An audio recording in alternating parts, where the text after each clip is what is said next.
asambleísta de Alianza País, ya está con nosotros. Irina, buenos días. Usted está planteando la necesidad de aprobar la ley de recursos hídricos pues la consulta previa a las comunidades como una respuesta a las marchas indígenas que en este momento se están llevando a cabo. ¿Cuál es su propuesta?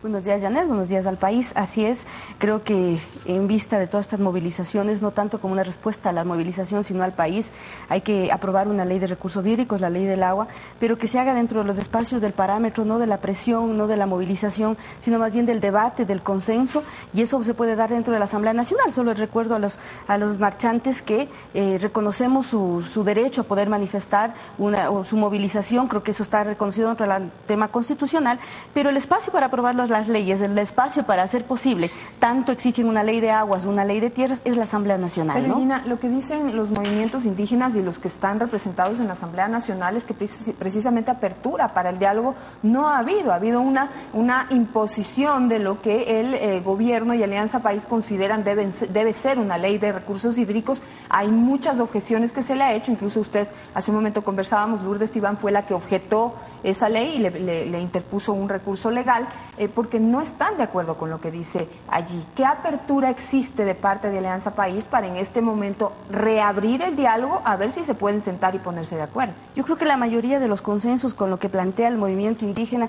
no solamente la CONAIE, sino el resto de organizaciones a las cuales respetamos muchísimo, como el tema indígena, pero sobre todo lo que nosotros planteamos desde que se acerquen a la Asamblea. El recurso justamente de protección para impedir la aprobación de la ley de recursos hídricos fue así es planteado por la asambleísta Lourdes Tibán. Hubiéramos tenido una ley de recursos hídricos hace 2 años. Pero que no estaban de acuerdo. Pero justamente veamos cuáles son los puntos de desacuerdo para poder hacer posible. Hay que hacer la consulta prelegislativa a la comisión en la cual presido de soberanía alimentaria. Nos corresponde en este caso ejecutar la consulta prelegislativa. Esperemos que unos 30 días estamos trabajando en el reglamento para que sea posible esa consulta, para que la mayoría de propuestas del sector indígena sean incluidos dentro de la ley. Hay una excepción dentro de la Ley Orgánica de la Función Legislativa que incluso vamos a poder trabajar un poco más en la Ley de Recursos Hídricos, pero Janet, lo que yo veo es que se está utilizando la Ley de Recursos Hídricos, la Ley de Tierras, que también la otra semana ingresa a la Asamblea, como que es la lucha de las organizaciones, cuando eso lo hemos venido topando y que ha sido una lucha también del gobierno de la Revolución Ciudadana. Le escuchaba al prefecto Carrasco que han perdido el miedo. Hace 6 años hemos perdido el miedo a topar estos temas que nunca, en este caso en los últimos años, no se han querido topar, como el manejo de una reforma agraria, el manejo de recursos hídricos. Entonces devolvámosle al país mediante el consenso. Yo soy de las personas, Janet, y usted me conoce, y el país, de que no me gusta la confrontación, sino más bien el diálogo y el consenso. La Asamblea es ese espacio en el cual se deben poner de acuerdo y vengan a la comisión, es en donde nosotros podemos trabajar y sobre todo dialogar con un debate de altura, con un debate que sobre todo no de confrontación, no de desestabilización, porque yo sí le veo un objeto, un trastorno de desestabilización en el tema de esta movilización, cuando los canales son la Asamblea. Irina, una de las objeciones que presentan los grupos indígenas, como por ejemplo los representados por Lourdes Tibán, es que este proyecto que usted tiene, de ley de recursos hídricos, no garantiza la desprivatización del agua, que eso es una promesa de campaña electoral de Alianza País cuando estaban unidos con los indígenas y decepcionaron en el camino. Ellos manifiestan que la ley no responde a esa aspiración de que el agua sea gratis y para todos. Solo le recuerdo que parte de eso no solamente la ley dice, y ahí creo que es un doble discurso del asambleísta, porque partiendo desde la Constitución, yo fui también constituyente, en el cual se dice que el derecho humano al agua es un fundamental e irrenunciable. El agua constituye patrimonio nacional estratégico de uso público. Entonces, aquí estamos nosotros garantizando, y en la ley, en el ámbito de la ley, habla claramente de la no privatización del agua. Esa ha sido una lucha de nosotros todo el tiempo, no es un discurso simplemente de cierta organización indígena. Entonces, hablemos en este caso. Entreguémosle al país, creo que con la mayor seriedad, esta ley de recursos hídricos como una ley de tierras que también es necesario dentro del país, que vamos a organizar también un foro, digamos un congreso de la tierra, también Janet, en la comisión, para que podamos tener de todos los sectores, porque dentro de la comisión nosotros sí tenemos una visión de inclusión, no solamente 15, 20 o 3.000 marchantes son los que tienen que tener la voz de lo que significa lo que el país necesita. Creo que somos 14 millones de ecuatorianos, no 20, ni 30, ni 10, marcan el camino de lo lo que debería ser el manejo del recurso hídrico. Hay una autoridad única del agua, por primera vez se ha tomado por las riendas el control del manejo del recurso hídrico. Antes era un despilfarro, sectores privados cotizaban, manipulaban, incluso tenían medidores para administración del agua. Ahora todo eso se ha eliminado, eso no se puede dejar de reconocer que ha habido más bien de parte de la Presidencia de la República, el presidente, un manejo firme en el tema del manejo del recurso hídrico, porque nosotros sí reconocemos, Janet, del tema de la preocupación mundial del tema del recurso hídrico. Antes de pasar a eso, quisiera que nos explique en qué va a consistir la consulta prelegislativa, porque esa es otra de las objeciones que ponen las comunidades indígenas y campesinas, que manifiestan que el gobierno nacional confunde socialización con consulta previa, y no es lo mismo.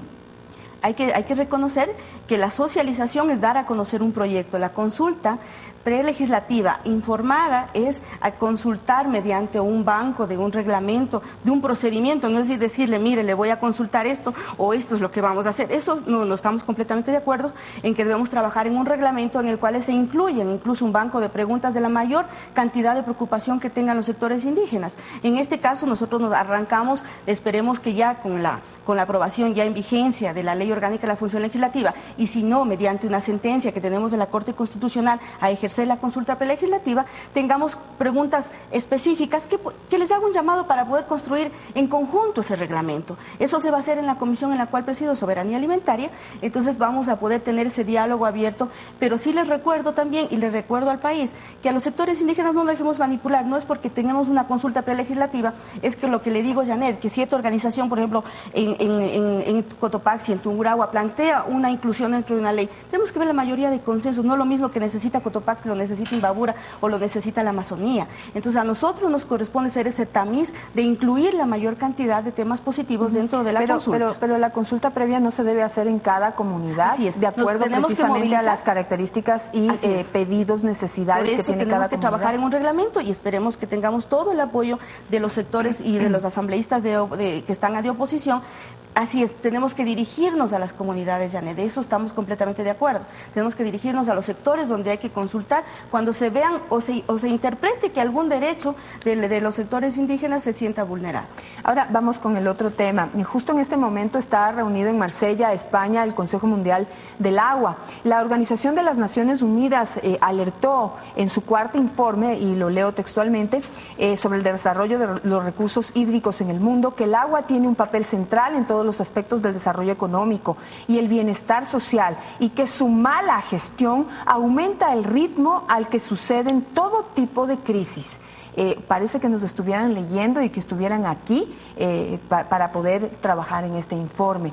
El agua ya es, como se decía hace 30 años, es un factor de crisis social. Se decía hace 30 años que iba a ser un motivo de guerra. El agua, ya de alguna manera ya lo está haciendo, y desde estas organizaciones internacionales se advierte, se previene de que los gobiernos, los estados, las naciones deberían mirar un poco la posible escasez de agua a la que estamos expuestos a nivel mundial antes de aprobar, por ejemplo, proyectos que pueden resultar necesarios pero corriendo el riesgo de perder el agua, como la minería.